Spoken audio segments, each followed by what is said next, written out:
Every year, as December approached and houses around the neighborhood began to sparkle with Christmas lights, our home felt different. For as long as I could remember, my grandmother had refused to celebrate Christmas after 1989. While neighbors hung wreaths and children ran around with wrapped presents, she would retreat into her room, door firmly shut, leaving the rest of us to navigate the strange silence that followed her absence from the festivities. At first, as a child, I thought it was just stubbornness, or maybe a quirk of her personality. But as the years passed, I began to suspect that there was more to it, something heavy, something she had buried in her past, a memory or event so powerful that it had erased her desire to partake in joy during what should have been the happiest season of the year. That year, however, I sensed a shift, a weight in the air that hinted this December might finally reveal the truth behind her decades-long refusal. Christmas in my house had always been a peculiar mix of cheer and tension. The tree would be decorated, ornaments meticulously hung, the scent of pine filling the living room, but my grandmother would avoid it all. She would pass the twinkling lights without a glance, quietly folding laundry in another room or reading in the dim glow of a lamp. I remember peeking in on her sometimes, watching her hands tremble slightly as she held an old ornament, her eyes misting over as if the memory it carried was too painful to touch directly. There were times I asked her why she didn't celebrate, why she wouldn't come out to join us, and she would only say softly, "Joy is not always for everyone," before changing the subject. I could never tell if she meant it for herself or for us, but I always felt that her silence carried a story she wasn't ready to tell. Then came 1989. I was 14, old enough to notice the stark shift. That Christmas, she didn't just skip the festivities. She retreated deeper, locking herself in her bedroom for days leading up to the 25th. She didn't eat much, barely spoke to anyone, and avoided even stepping into the living room where we had painstakingly hung the ornaments. My parents whispered among themselves but never revealed the reason, saying only that it was her private matter, something from the past. At the time, I didn't press it. Who wants to question a woman who carried herself with such quiet authority? But even then, I sensed a fracture, an invisible line drawn between her and the celebration, and I knew it was tied to something I was not allowed to see, something that had shattered her Christmas completely. Years passed. Each December, the ritual repeated. We would decorate the house, fill it with music and laughter, and my grandmother would disappear into her room, a door closed to the world outside. I began to accept it as part of life, but curiosity never left me. I would try to catch glimpses of her during those nights, sometimes through a crack in the door, sometimes as I passed her room, and I would see her clutching a small box, a worn envelope, or sometimes nothing at all, just staring into the darkness. There was a tension in her posture, a guardedness in her gaze, as if she were holding back a storm that had long ago broken her heart. Then, this year, everything changed. For the first time in decades, she stepped into the living room on the morning of December 24th. In her hands, she carried a small, aged envelope, the paper yellowed and fragile with time. She didn't hand it to anyone immediately. Instead, she stood near the window, staring out at the snow beginning to fall, her face calm but resolved. My pulse quickened. I realized then that the ritual of avoidance, the decades of silence, had a purpose. This envelope, this object she had protected all these years, was the key to understanding why Christmas had been stolen from her heart, and now, for the first time, she was ready to reveal it. As we gathered quietly around her, the house unusually silent except for the soft hum of the heater, she opened the envelope. Inside was a faded, leather-bound diary, its pages brittle but intact, filled with entries dated from decades ago. Her handwriting, steady and deliberate, chronicled events I had never known, moments of grief, loss, and a tragedy that had occurred precisely on December 25th, 1989. It wasn't just a memory. It was the reason she had turned away from Christmas entirely. That morning, I realized that this year, the past was coming to light, and the family story we had never been allowed to hear was finally about to unfold. The air felt charged, the room heavy with anticipation, as I sat down, ready to hear the truth that had haunted my grandmother for over 30 years. As I watched my grandmother carefully open the diary, a strange hush fell over the room. The kind of silence that seems to hold its breath, waiting for something monumental to be revealed. I could feel the tension in my chest, and even my parents, who had lived with this mystery for decades, seemed to lean in instinctively, as if drawn by an invisible thread. The first few pages were innocuous, recounting ordinary days. Meals, chores, small interactions with neighbors. But as we flipped through the pages, the entries began to change tone, becoming heavier, darker, each word weighed down with emotion. And then, near the end, I found it. December 25th, 1989. The day that had changed everything. Grandma's handwriting, usually neat and deliberate, was shaky, almost frantic. She had chronicled a tragedy so personal, so devastating, that it was impossible to imagine how she had carried it silently all these years. That morning, I realized that the refusal to celebrate Christmas was not stubbornness or mere eccentricity. It was protection from the raw, unhealed pain that had buried itself deep in her heart, a wound that even decades could not erase. The diary revealed that on that Christmas, long ago, a catastrophic event had occurred involving someone very close to her, a member of the family, someone whose actions had caused shame, heartbreak, and fear. She had tried to shield everyone from the fallout, but the memory of that day had attached itself permanently to the holiday. Every ornament hung, every carol sung, every flickering light on the tree had become a reminder of loss and betrayal. She had chosen silence, solitude, and ritual withdrawal as a way to survive emotionally. Reading her words, I felt a mixture of sorrow and awe. Sorrow for the grief she had endured alone, awe for the resilience it took to maintain composure year after year, even as the world continued around her in festive ignorance.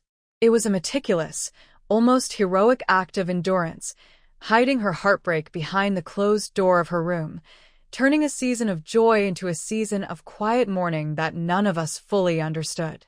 As the hours passed, she began to speak. Her voice, when it finally came, was calm but thick with emotion, carrying the weight of 30 years. She told us how that day in 1989 had been unlike any other Christmas, how a promise had been broken, how trust had been shattered, and how she had been forced to make a choice. Either expose the truth and let the entire family crumble under shame, or contain the pain and create a protective barrier, a ritual of avoidance that would guard both herself and those she loved. I couldn't celebrate, she said, her voice low, almost a whisper, because every light, every song, every gift would remind me of what had been lost. And some losses are too heavy to carry in the open. I could see tears glistening in her eyes. Yet she did not wipe them away. Instead, she let them sit there, a quiet testament to her decades of courage. The diary in her hands was the bridge between past and present, a tangible map of grief that now allowed us to walk with her, step by careful step, through what had been forbidden territory for more than 30 years. It was then that she revealed the detail that stunned us all.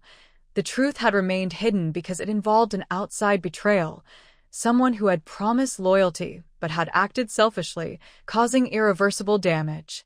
It wasn't just personal grief. It was a secret that, if revealed at the time, would have altered the course of the entire family's relationships, reputations, and sense of security. Grandma had made the conscious decision to isolate herself during Christmas, to remove herself from the celebrations entirely, in order to prevent further pain.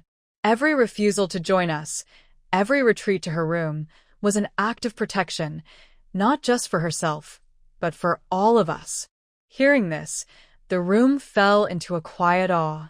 For years, we had misinterpreted her silence as stubbornness, eccentricity, or bitterness, when in fact, it had been love expressed through sacrifice, a deeply human, profoundly emotional form of courage that none of us had fully grasped. The diary continued with vivid recollections of small moments she had seized to heal in solitude, writing letters she never sent, keeping mementos hidden in drawers, speaking only to herself in whispered conversations, and sometimes even crying in the dark when she believed no one was watching. Each page painted a portrait of a woman who had carried the burden of grief with extraordinary dignity, a private war fought in the confines of her own home, shielded from prying eyes. And then, the final entry of that December 25th described her resolve. She would never celebrate Christmas again unless the day could be transformed from a reminder of betrayal into a symbol of survival and hope. That resolve became a mantra, one she maintained for the next 3 decades.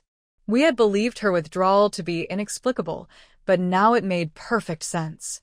It was not avoidance born of fear or bitterness. It was avoidance born of wisdom, restraint, and a protective love that transcended her own desire for happiness. Sitting there in that living room, with the diary open and the first snowflakes of December drifting against the windows, I felt a profound shift in my understanding of her.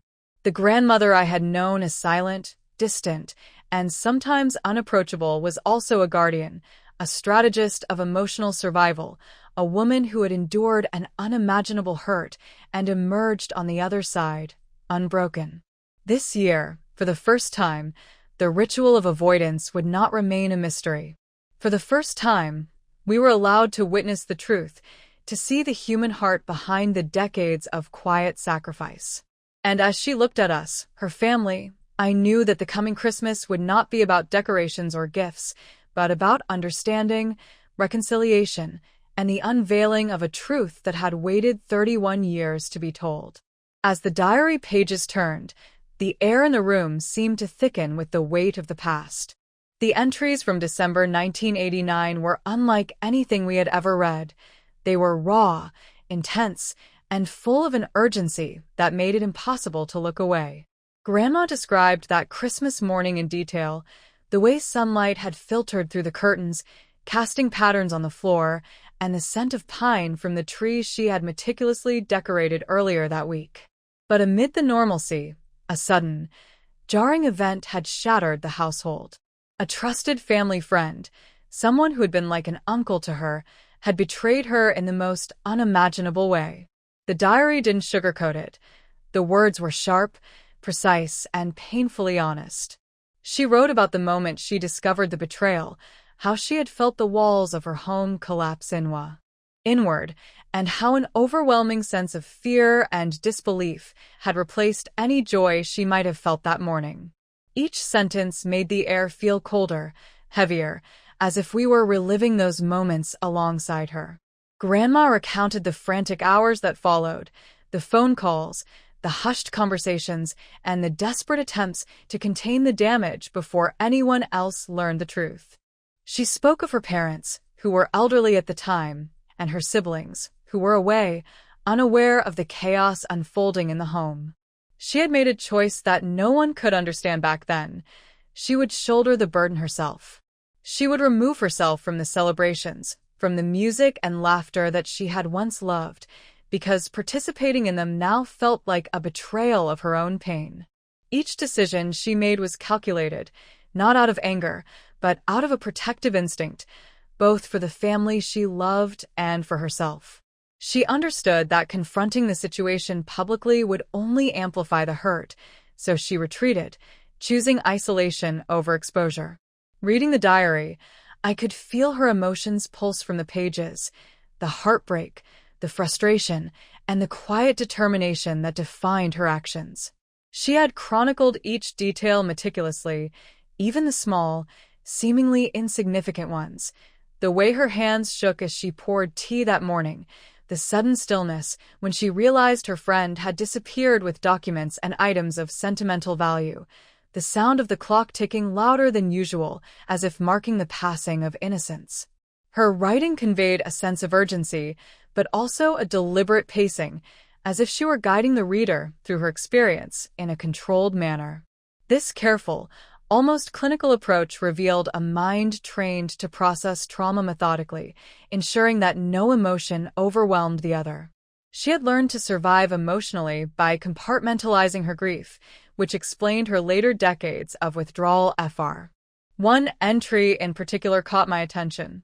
It described a moment in the kitchen, late on Christmas Eve, when she had placed all the ornaments back into their boxes, hesitated in front of the tree, and then walked away, her shadow stretching across the floor like a silent witness to her heartbreak.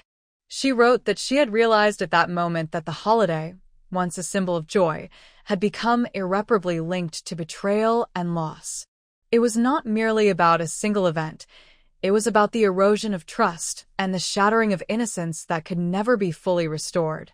She had chosen to retreat to her room for decades, not out of malice or stubbornness, but as a calculated means of self-preservation. She had transformed what could have been public shame into private endurance. The diary also revealed moments of quiet rebellion against the grief. She described small acts of defiance, leaving a candle burning in the window, writing letters she never sent, and secretly baking cookies to donate to neighbors without them knowing. These small gestures indicated that while she could not participate in the holiday in the traditional sense, she had not lost her compassion or her ability to care for others. They were subtle reminders that she was alive, present, and capable of love, even in the face of immense emotional pain. It was as if she had created a parallel celebration, one hidden from view, conducted in the shadows of secrecy and memory. As I read these pages aloud to my parents and siblings, the room became a living witness to her decades of sacrifice. Each word revealed layers of complexity in her character that we had never truly understood. Her silence, her avoidance, her refusal to join us each year, all of it had been deliberate, a shield constructed to protect the family from further emotional harm while she processed her own pain in isolation. The realization hit me profoundly. This was not merely a story about a holiday lost. It was about a life shaped by resilience, moral courage, and the quiet dignity of enduring a burden no one else could bear. By the end of that part of the diary, the tension in the room was almost tangible. We could feel the emotional toll that Christmas 1989 had taken on her, the way it had redirected the course of her life, and how it had silently dictated the behavior of a woman whose love for her family was so deep that she chose to suffer alone rather than let them suffer with her. For decades, we had misinterpreted her withdrawal as indifference or obstinacy, when in reality, it had been the greatest act of love and protection we could ever hope to witness. The diary had transformed our understanding, not just of that Christmas, but of the woman herself. As night fell outside, the first snowflakes drifting against the window, we realized that this year would not be like the others. This year, we were finally going to understand the full weight of her sacrifice. This year, the mystery that had haunted our family for decades would begin to unravel. And for the first time, we felt the gravity of the truth. That Christmas, for my grandmother, had always been about survival, endurance, and the preservation of love, rather than lights, laughter, or gifts. The following days were unlike any December we had experienced. Grandma, who had spent decades cloaked in silence, now moved with a deliberate calm, as if preparing us to walk alongside her through the shadows of the past. That afternoon, she invited us into her study, a room we rarely entered without permission. The walls, lined with books and photographs, seemed to exhale the weight of years, but it was the old wooden chest in the corner that drew our attention. She opened it slowly, almost ceremoniously, revealing a collection of letters, newspaper clippings, and photographs, remnants of the December 25th, 1989 tragedy. Each item was carefully preserved, as if the act of keeping them untouched and organized had been her method of coping all these years. I could see now why she had retreated from Christmas, why every holiday after that had been empty for her. It was not just the pain itself, but the meticulous remembrance of it, a constant, private confrontation with betrayal that no one else could witness. Grandma explained, in her measured yet emotionally charged voice, what had happened that day. A trusted family friend, someone who had been considered close enough to almost be a relative, had committed a serious act of deceit, targeting our family's finances and breaking bonds of trust that had taken decades to build. It was not only the financial damage that had devastated her, but the realization that someone she had opened her heart to had exploited her vulnerability on the day meant for love, generosity, and joy. She had tried to confront the situation privately, but even then, she realized that exposing it publicly would have caused scandal, judgment, and shame for our family, far beyond what we could bear at the time. That realization, she told us, had cemented her decision to remove herself from Christmas celebrations entirely. Each refusal to participate had been an act of courage, an attempt to protect both herself and the family from reliving the trauma and opening wounds that would never truly heal. We sat in stunned silence as she laid out the documents and photographs, each telling a fragment of the story we had never known. There were images of her younger self, smiling while the betrayal was already unfolding behind the scenes, letters from lawyers and mediators, and notes she had written to herself, detailing plans to safeguard the family and prevent the situation from escalating. It became clear that her withdrawal was not passive avoidance, but active strategy, a long-term, emotionally exhausting plan to manage grief and protect the family's integrity. Her sacrifice was staggering. She had carried the emotional weight alone for decades, enduring the isolation, the misunderstanding, and the whispers of us wondering why she refused to join in celebrations.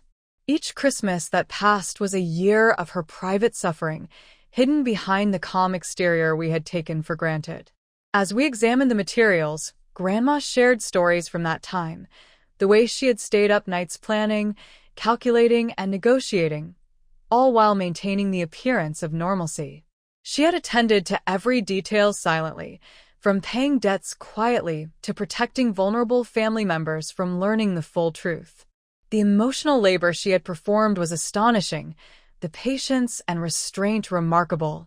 She revealed that her avoidance of Christmas was symbolic, a reminder to herself that the world could change in an instant, that trust could be shattered, and that protecting those she loved sometimes meant enduring unbearable isolation. I realized, with a mix of grief and awe, that her silence had been a shield, her withdrawal a form of deep, intentional love. That evening, as the snow began to fall softly outside, Grandma took out the diary once more and read aloud a passage from December 1989. Her voice, steady but tinged with sorrow, conveyed the fear, the betrayal, and the resolve she had felt on that fateful day. Listening to her, I could feel the years of pent-up emotion coursing through the room. It was no longer just a story of one Christmas lost. It was a lesson in resilience, courage, and the complexities of human relationships. The betrayal had left scars, yes, but it had also shaped her into a woman capable of extraordinary foresight, patience, and love. For the first time, the mystery of her absence from Christmas celebrations was illuminated, and it was more profound than any of us could have imagined. By the end of the evening, a sense of understanding settled over the family. Grandma's refusal to celebrate Christmas was no longer a source of confusion or resentment.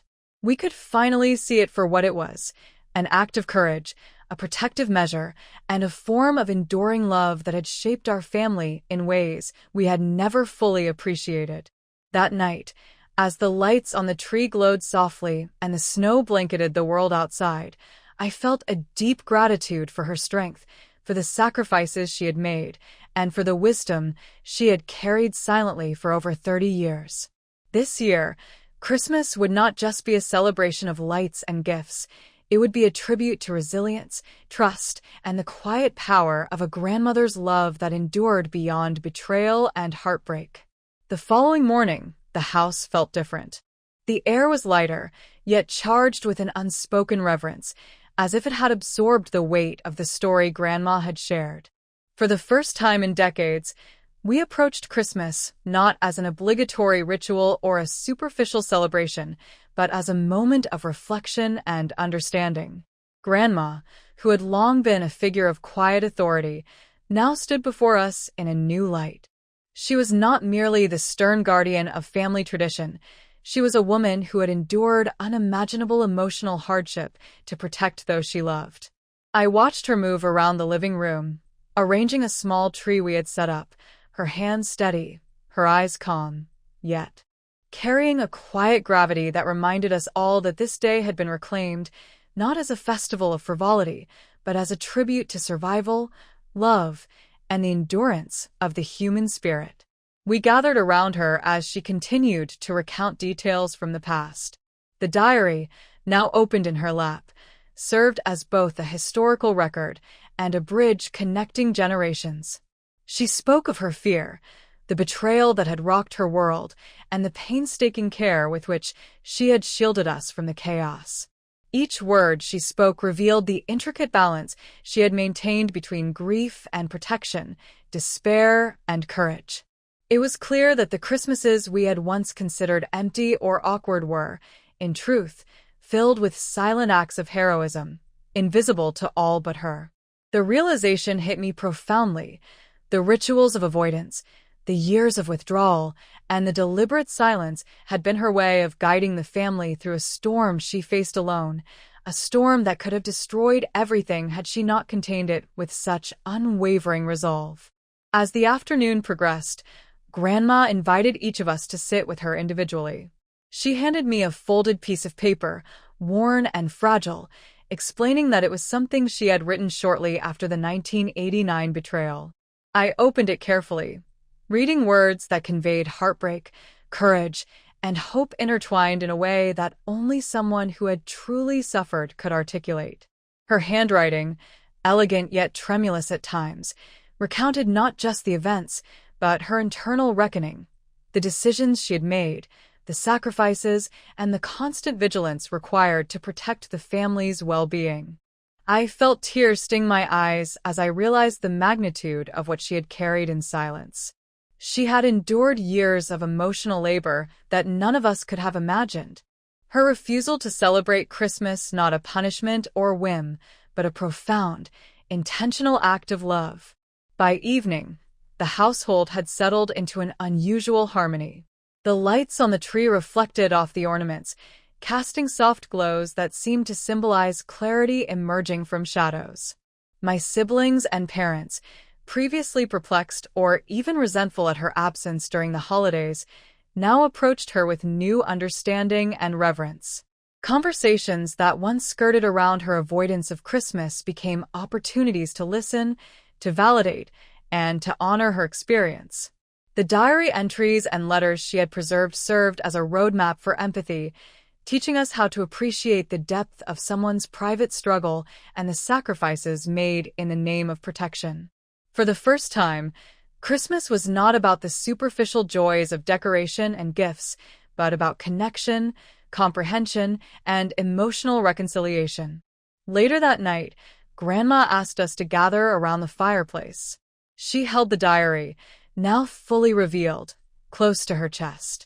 She spoke softly but firmly, telling us that the reason she had avoided Christmas for so many years was not to punish us or isolate herself, but to protect us from repeating the mistakes and heartbreak she had endured. She emphasized that pain could be contagious, but love, courage, and careful patience could also be passed down if treated with respect and understanding. Her words were both a confession and a lesson, a way to ensure that the legacy of endurance and wisdom she had cultivated over decades would not end with her, but continue through each of us. In the quiet of that night, I felt a transformation take hold in our family. The tension and mystery that had followed Grandma for decades had finally been laid to rest. Her courage and sacrifice, hidden for so long, became the foundation of a new understanding, a shared acknowledgement that love sometimes requires silence, patience, and extraordinary endurance. The Christmas tree, the lights, and even the faint scent of pine took on a new meaning. They were no longer symbols of superficial joy or a holiday taken for granted. They became emblems of survival, family resilience, and the profound lessons carried silently through the years by a woman who refused to surrender to despair. As we went to bed that night, I reflected on the extraordinary depth of her sacrifice. For 31 years, she had lived with a private grief, choosing isolation over expression, silence over confrontation, and protection over celebration. And yet, she had survived. She had ensured that the family remained intact, unbroken, and, most importantly, ready to understand the full magnitude of what had occurred. That Christmas, the house felt warmer, not from the glow of the lights, but from the illumination of truth finally revealed, the quiet reverence of generations coming to terms with a secret held too long, and the enduring power of a grandmother's love that had transcended betrayal, heartbreak, and decades of silence. The next morning, the house was still wrapped in a quiet reverence, a calm that felt almost sacred. Grandma had asked us to join her in the living room before breakfast, and for the first time in decades, she didn't retreat to her room or hide behind a wall of silence. She had decided, finally, that the past needed to be shared fully, not just in fragments, not just through a diary, but in conversation and presence. We gathered around her, seated on the couch and scattered chairs, the winter sunlight streaming through the windows, illuminating the dust motes that seemed to hang in the air like suspended memories. She opened her mouth, and the first words carried the weight of years, decades of restraint, and a story that had been too heavy for her to voice all at once. She spoke of trust shattered, of a betrayal so intimate it had left her emotionally scarred, and of a Christmas long ago that had become the pivot point for her lifelong avoidance of the holiday. Every word she spoke resonated through the room, each syllable measured but laden with raw emotion, revealing a vulnerability we had never been allowed to see. Grandma recounted the events of 1989 in detail, the laughter, the decorations, and the excitement that had filled the house in the days leading up to Christmas, followed by the sudden, shocking rupture of trust. A person she had trusted completely, someone she considered family, had acted with deliberate deception, targeting both emotional and material bonds that could never be fully restored. The diary had captured much of the technical detail, but her voice, alive with emotion, added depth, nuance, and context that the written word could never convey. We listened in rapt attention as she described her decision to step away, not in anger, but in preservation. She had understood, even at that young age, that public confrontation would bring more harm than good. Every choice she had made since then, the years of avoidance, the retreat to solitude, the silence during every Christmas, had been a calculated act of protection, a shield against repeating pain for herself and for her family. As she spoke, I began to notice the subtle ways she had maintained connection despite her distance. She had watched over us quietly, ensuring that no one would be left vulnerable to the same betrayal she had endured. She had left small tokens, written letters she never sent, and taken silent actions that preserved the stability of the family, all while enduring isolation and misunderstanding. The diary, the photographs, the letters, they were not just records of grief, they were testaments to her vigilance, her strategic foresight, and her unwavering commitment to those she loved. Listening to her, I realized that the withdrawal we had once misjudged as coldness or stubbornness had been the opposite. It was love expressed in its most disciplined, restrained form. Gradually, the atmosphere in the room shifted. Tears formed in our eyes, not just for the betrayal she had endured, but for the strength it took to carry such weight for over 3 decades. My parents and siblings, who had long speculated about her reasons, now sat in awe, absorbing the full measure of her endurance. This was no longer a simple holiday story. It was a narrative of survival, resilience, and the profound sacrifices that define human love. Grandma paused occasionally, letting her words sink in, and when she looked at each of us, there was no anger, no bitterness, only a deep, unspoken understanding that the past, no matter how painful, had been a crucible that shaped her and, in turn, had shaped us. After hours of conversation, she placed the diary and letters in the center of the table. She spoke again, this time not of betrayal or grief, but of hope. She told us that while the past could not be changed, it could be honored, remembered, and transformed into wisdom for the future. She emphasized that Christmas could now mean something different, not a day marked by pain, but a day marked by endurance, reconciliation, and understanding. The holiday, she explained, had always been about family, not festivity, and while she had once associated it with loss, it could now be reclaimed as a symbol of survival and love. As evening approached, we decided to set up the Christmas tree together, this time with Grandma at the center of it all. She selected the ornaments, carefully placing each one, explaining their significance, and sharing memories tied to them. Laughter returned to the house. But it was different now, tempered by reflection, awareness, and an appreciation of what had been endured. The room glowed with a mixture of soft lamplight and Christmas lights, but the warmth was no longer superficial. It was genuine, born from truth finally shared and a family reconnecting after decades of silence. I realized then that this Christmas, for the first time in 31 years, would be truly ours, a Christmas not of blind celebration, but of understanding, resilience, and heartfelt love. By the time night fell, the snow had begun to drift gently against the windows. Grandma sat quietly, smiling faintly, her eyes reflecting the flickering lights on the tree. She had reclaimed Christmas in her own way, on her own terms, and in doing so, had taught us all the true meaning of endurance, love, and forgiveness. For decades, the holiday had been a season of grief for her, but this year, it had become a season of revelation, reconciliation, and the long-overdue acknowledgement of a story that needed to be told.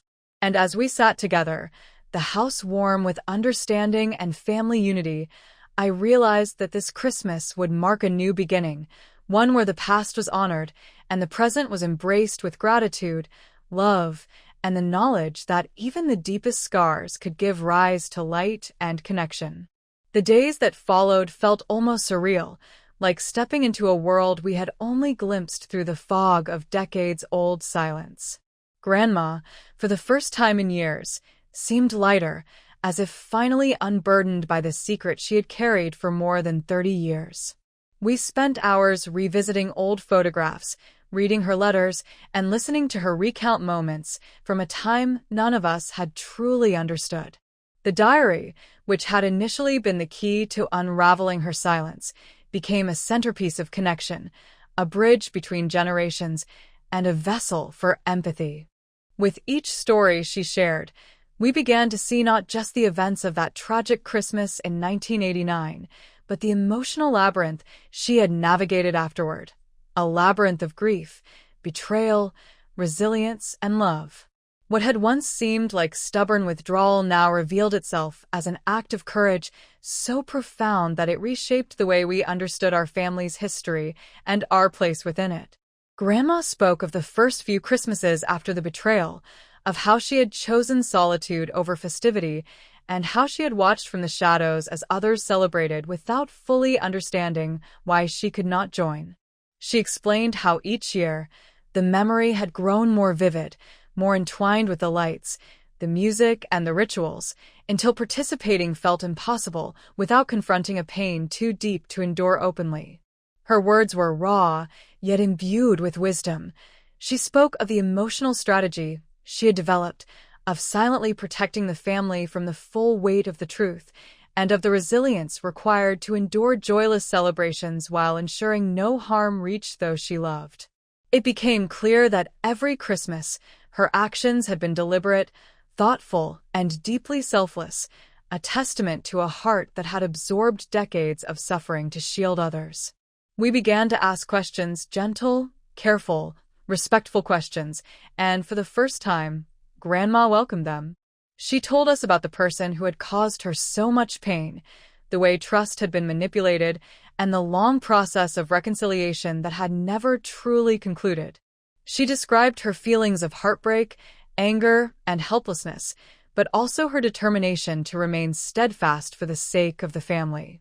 Listening to her, I could feel the years of silence falling away, revealing not bitterness or regret, but clarity and purpose. The lessons embedded in her experience were profound: the importance of patience, the strength required to endure privately, and the quiet power of making sacrifices in the name of love. Her refusal to celebrate Christmas had been misinterpreted by many, but now we understood it as an act of preservation, a way to protect our family while managing her own grief with remarkable dignity.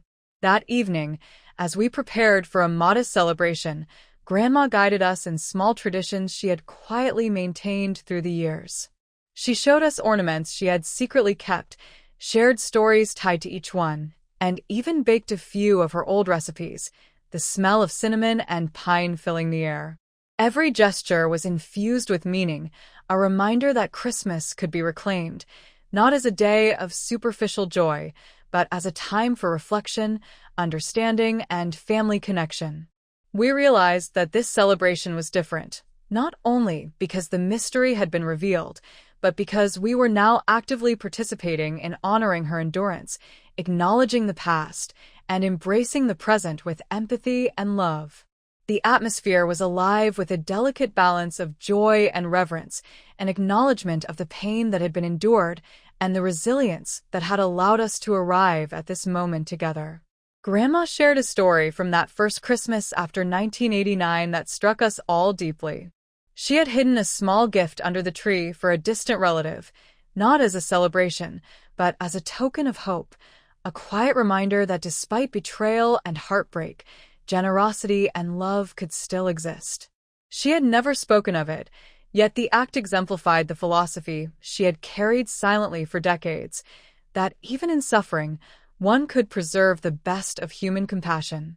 Hearing this, we finally understood the profound courage it took for her to endure her silence while still nurturing the family from behind the scenes. Every refusal to participate, every closed door, had been a deliberate, emotionally calculated choice, aimed at preventing further pain while preserving dignity. It was love expressed in its purest, most disciplined form. As the night deepened and the snow fell softly outside, we gathered around the fireplace. Grandma placed the diary on the table and held our hands one by one, her eyes shimmering with a mixture of relief, pride, and love. For the first time, the family understood the magnitude of what she had endured, the 31 Christmases of silent sacrifice, the personal grief she had borne, and the courage required to ensure that her loved ones were shielded from the trauma of the past. The moment was not just a revelation, it was a reconciliation. The years of misunderstanding and misinterpretation were finally replaced by empathy, gratitude, and profound respect. That night, Christmas became more than a holiday. It became a tribute to survival, love, and the extraordinary resilience of a grandmother who had carried a lifetime of secrets to protect those she cherished most. By the time the fireplace's embers glowed faintly, we felt a sense of closure that had been missing for decades. Grandma, who had once hidden behind doors and silence, now stood among us fully, not defined by the pain of betrayal, but by the strength and love that had allowed her to endure. We knew that this year, Christmas would be remembered not just for the lights or the gifts, but for understanding, reconciliation, and the celebration of a legacy of courage, patience, and unspoken devotion. For the first time in 31 years, the holiday felt complete, and the family, guided by her wisdom and strength, felt whole. The final morning of that Christmas week arrived, and the house was filled with a quiet, reflective energy. There were no hurried preparations, no frenzied wrapping of gifts, just the soft glow of the tree lights, the subtle scent of pine and cinnamon, and a sense of shared understanding that had never existed before. Grandma, who had carried the weight of 31 Christmases alone, now moved among us with a serenity that seemed to come from decades of restraint finally finding release. She shared with us her final reflections, explaining that the act of withholding herself from the holiday had not been about bitterness or isolation, but about safeguarding love, protecting the family from the fallout of betrayal she had endured in 1989. Listening to her, We realized that the years of mystery, confusion, and even quiet resentment had all been misplaced. The truth was far more profound, far more human than we could have imagined. She had endured, sacrificed, and preserved family unity at a level that few could truly comprehend. Grandma recounted small, personal rituals she had maintained for herself during the years of avoidance. The candles she lit silently each Christmas Eve, the letters she wrote but never sent, the ornaments she kept tucked away, and the private prayers for protection and hope. Each detail revealed her resilience and the careful balance she had maintained between grief and love, between memory and survival. Her withdrawal, once seen as eccentricity or stubbornness, was now revealed as a masterclass in emotional endurance. We could see that each act of silence had been intentional, every retreat a shield, and every lonely Christmas a testament to her capacity to carry unimaginable pain while preserving those she loved. It was both humbling and awe-inspiring. For decades, she had been misunderstood, her courage invisible, her love silent yet profound. That day, we joined her in honoring both the holiday and the lessons she had carried all these years. We arranged the tree together, hung the ornaments she had preserved, and told stories of past Christmases, not just the joyous ones, but the ones marked by quiet pain, resilience, and invisible acts of courage. Grandma listened, sometimes smiling, sometimes shedding tears, but never withdrawing. For the first time, she was fully present in the celebration she had avoided for so long, and it was unlike anything we had experienced. This was no longer just a Christmas gathering. It was a ritual of acknowledgement, gratitude, and reconciliation. The air in the house seemed charged with love and understanding, the kind that comes from truly witnessing the depth of another person's life and sacrifices. She then shared the final, most personal piece of her story, a message she had carried in her heart since that fateful December of 1989. She explained that Christmas, for her, had always represented connection, trust, and hope. When betrayal had struck, the holiday became a painful reminder of what had been lost, and she had chosen silence and withdrawal to preserve the integrity of her love and protect the family. But now, after decades of endurance, she could return to the holiday not in sorrow, but in reflection and celebration of survival. Her words resonated with all of us. Love is not always loud, and courage is not always visible. Sometimes the greatest acts of devotion are silent, unseen, and enduring, and they are the ones that truly shape families, hearts, and lives. By evening, the family gathered for the first proper Christmas in decades with Grandma fully present. We sang carols quietly, shared warm meals, and exchanged small gifts, but the focus was not on material things. It was on presence, understanding, and honoring a lifetime of quiet sacrifice.